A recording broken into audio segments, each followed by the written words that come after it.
Hey, what's up guys? Welcome back to another video, and today we'll be talking about the New York Jets off-season plan. Now, I'm going to be doing this for every NFL team, slowly, as fast as I can, but still slowly, so I'm not overdoing it.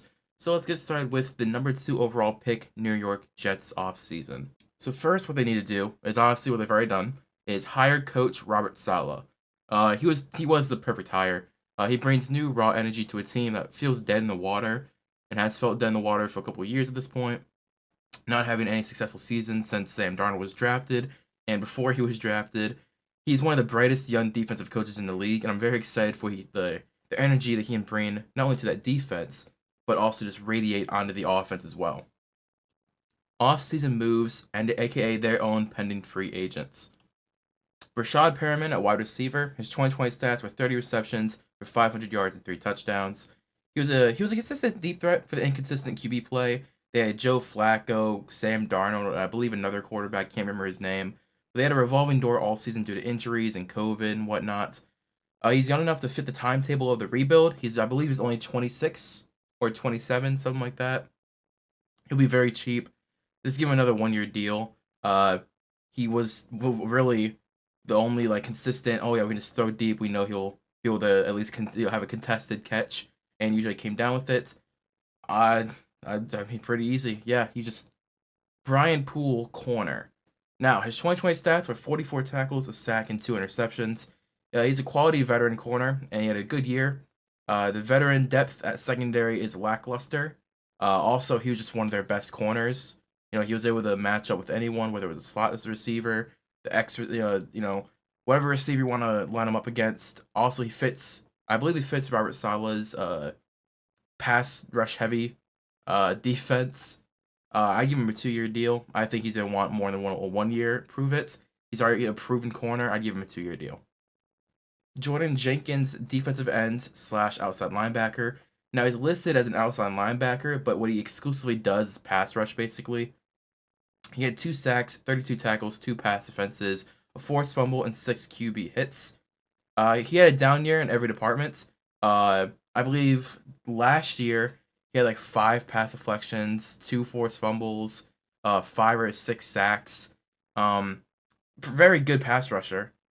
He's still a quality starter. He can move the pass rusher officially. He officially moved to a defensive end if Saleh can use him right. I'd give him a 3-year deal. I believe he's only 27, and he definitely is worthy of a long-term deal. And I think he'd probably take a good 3-year deal to work with this team. Pat Elflein, the guard. He was their second best O lineman after he was signed. He's only 26, and he showed a lot of potential for growth. I'd just give him a 1-year prove-it deal. After being cut by the Vikings, he was a steal of a sign. He played the rest of the season with the Jets. He played at a very high level, to be honest with you. I don't even think he allowed a single sack this season once he was traded over. I'm pretty sure he had over 70 PFF, if I'm not mistaken.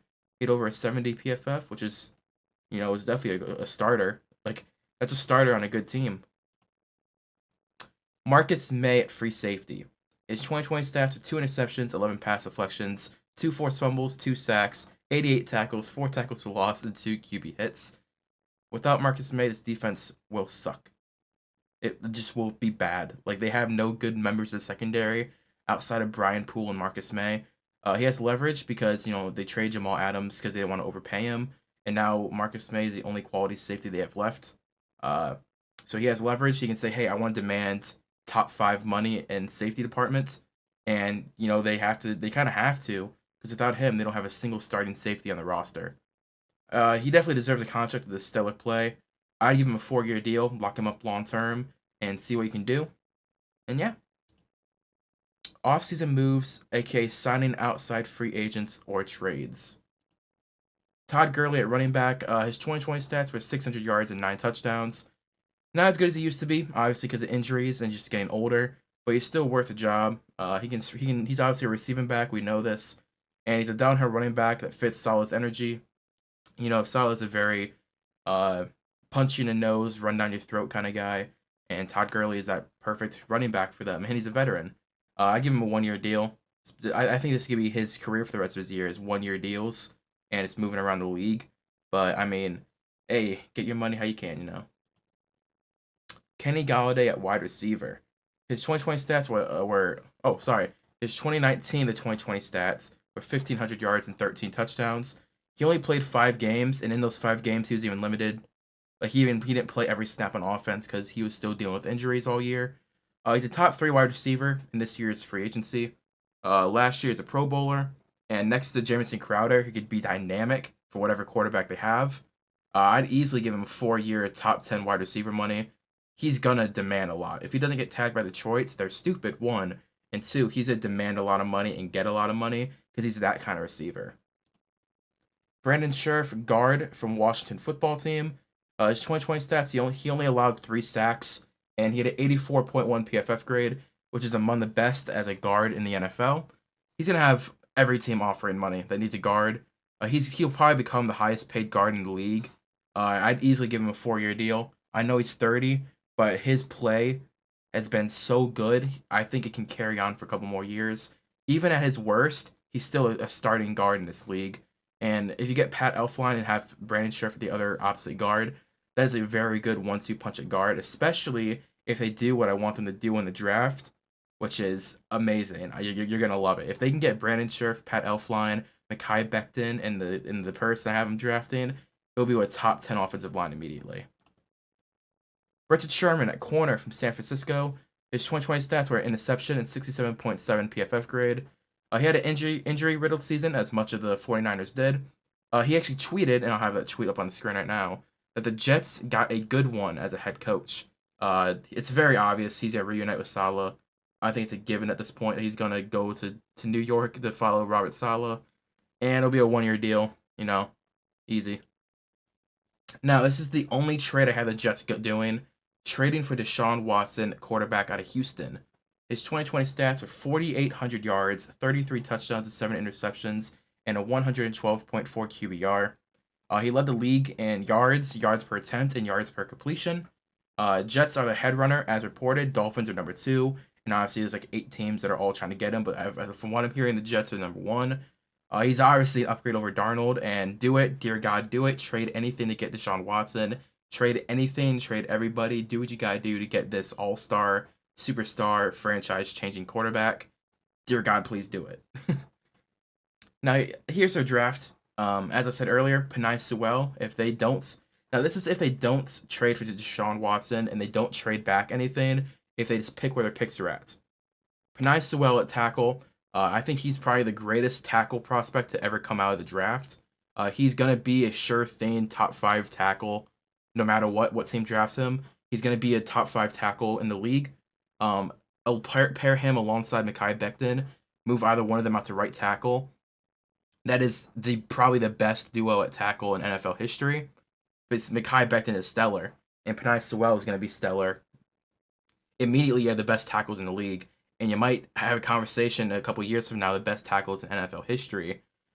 23, I have Rondale Moore, pairing him up with Brashad Perriman, with Jamison Crowder.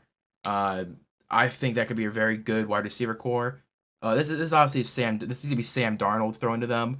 I think you're either giving Sam Darnold all the weapons he can have, or you're giving whatever quarterback that you can find next year in the draft and anything they can have. Rondale Moore at 23, Zaven Collins at linebacker at 34 out of Tulsa. This is a steal. I think he's a first-round pick.